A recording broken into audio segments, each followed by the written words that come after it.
ब्रह्मास्त्र रूपिणी देवी माता श्री बगलामुखी चिच्चिक्तिर्ज्ञान रूपा च ब्रह्मानंद प्रदायिनी।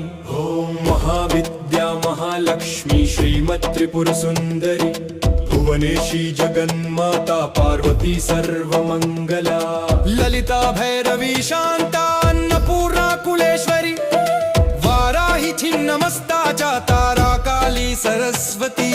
जगत पूज्या महामाया कामेशी भगमालिनी। दक्षपुत्री शिवंकस्था शिवरूपा शिवप्रिया सर्वसंपत्करी देवी सर्वलोकवशंकरी। वेद विद्या महापूज्या भक्ताद्वेषी भयंकरी। स्तंभरूपा स्तंभिनी च दुष्ट स्तंभनकारिणी भक्तप्रिया महाभोगा श्री